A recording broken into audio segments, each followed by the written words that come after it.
everybody, it's your favorite girl, Tyler Nicole Taylor, TNT, if you love me. Welcome back to yet another video.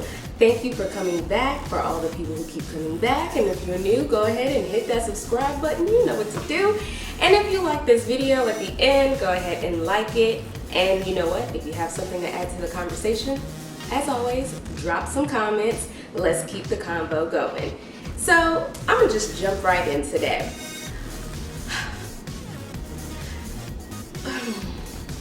Today's topic is open relationships. Yeah. So the way this kind of came about, I don't know if any of you guys that watch me watch Insecure, but if you don't, you should. It's a great show. Shout out to Issa. Yeah, so last Sunday, their episode was about the girls going out and having a good time or whatever, and the character Molly, she bumped into her old high school friend yet again, and it was hanging out with him at the club while his wife was away on a trip that she learned that they're in an open relationship. And of course she brought it back to the girls, and the ladies, they sat around and discussed it and tried to weigh the pros and the cons and tried to make some sense of it to themselves. And it got me to thinking, I really wanted to talk about open relationships, and mainly because I myself was in an open relationship.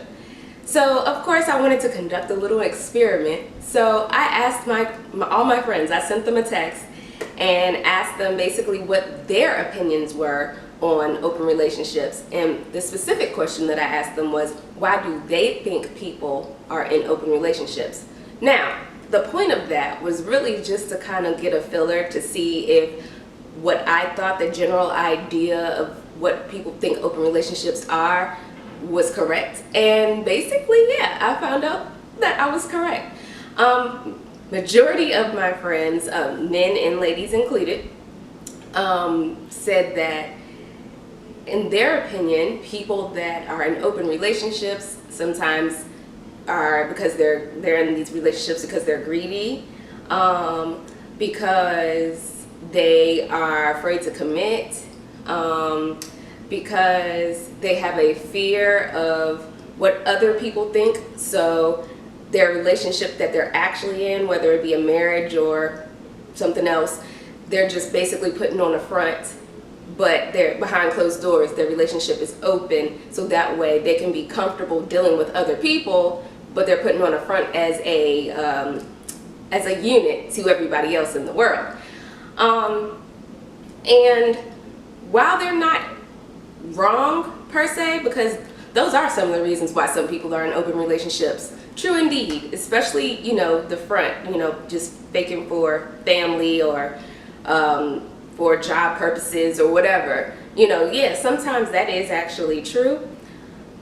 But for me, that was not the case. None of those things were the case.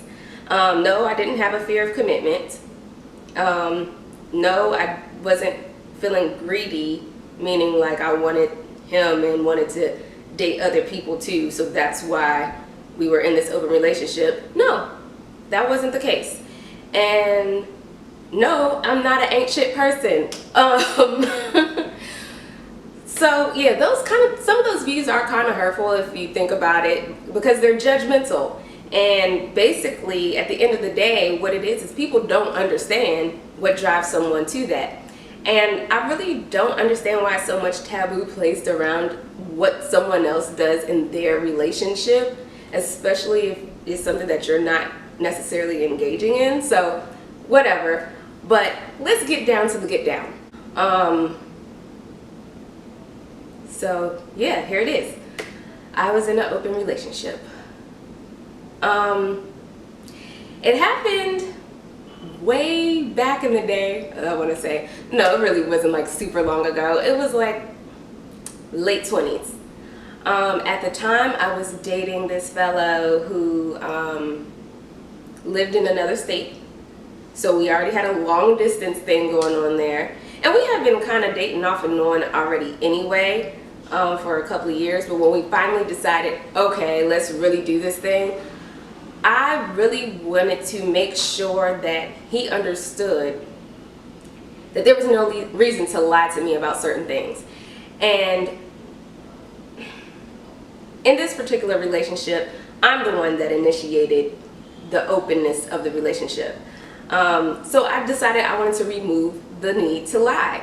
The other thing is he was a professional athlete, so that was something to be concerned about. I mean, we're already long distance, so then that's already hard. Then you add in the element of him being a professional athlete.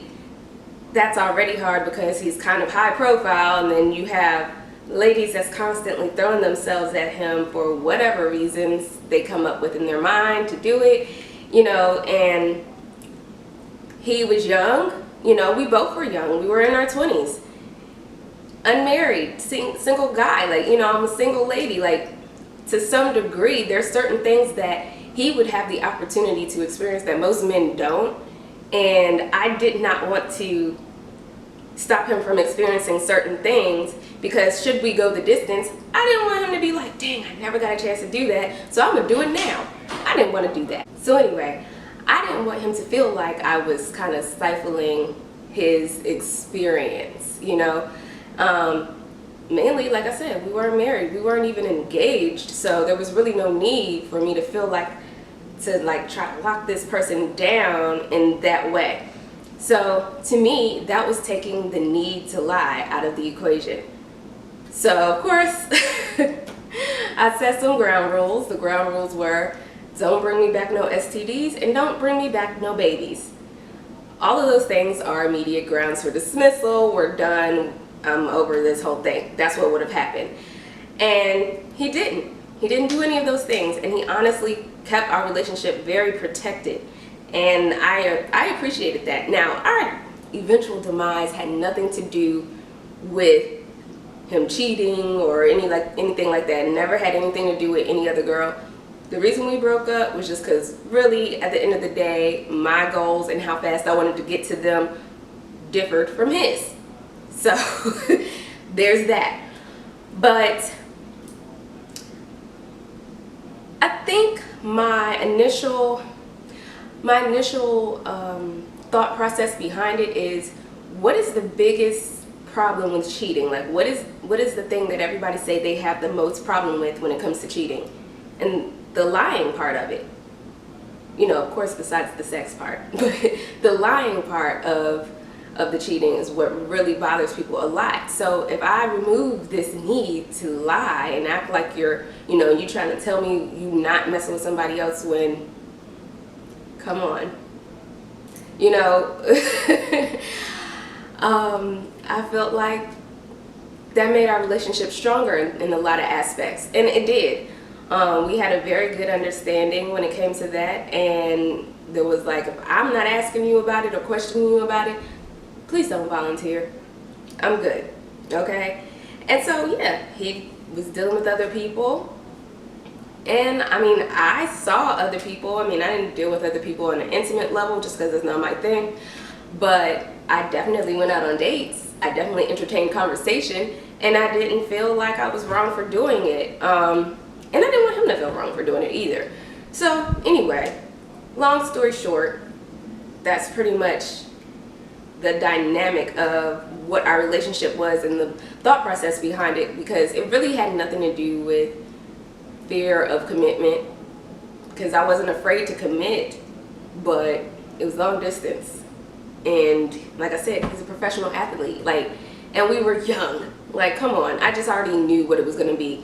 Honestly, I think that relationship taught me a lot, and I actually appreciate that relationship. Now, is that something that I would do on a regular basis? Nah. Open relationships is not something I would do on a regs. It's not something that I normally go into. That was a specific situation for a specific person, and for what was going on in our lives at the time. That's what fit. Personally, it's not, like I said, it's not something I want to do all the time. It's not something that I would even consider doing again, probably. At the end of the day, that's just what worked at the time. I'm older now, so my ideas on how to approach a relationship is a lot different versus how they were when I was in my mid to late 20s. So anyhow, my point is, you know, I don't necessarily think open relationships are bad or that people have ill intentions when they decide to engage in those type of relationships. Sometimes it's just something that works for them, and a lot of times it's more than sex, because I think everybody always equates it right to just sex. Oh, you just want to be able to have sex with a whole bunch of people. Not necessarily. Some people just like the idea of knowing that they won't be judged and left and treated horribly if they did, but that doesn't mean they're actually doing it. Some people just like to know that they have those options even though they don't exercise them. So I think that it's always a different way to look at things, and it's not always through those, you know, those generalized goggles that, you know, our society hands us all the time. So anyway, that's that's my view on it. And yeah, so let's talk about it. Like, if you've been in an open relationship, let us know how that worked out. Did it work for you? Are you still in an open relationship? Is it something that you enjoy? Did it ruin the relationship? I mean, what happened? And you don't have to put a whole bunch of details, just, you know, enough for us to get the point. And also too, let us know why you think people enter open relationships. Let's talk about it. So yeah, drop those comments below, like this video, and don't forget to share. All right, y'all, I'm out of here. Bye.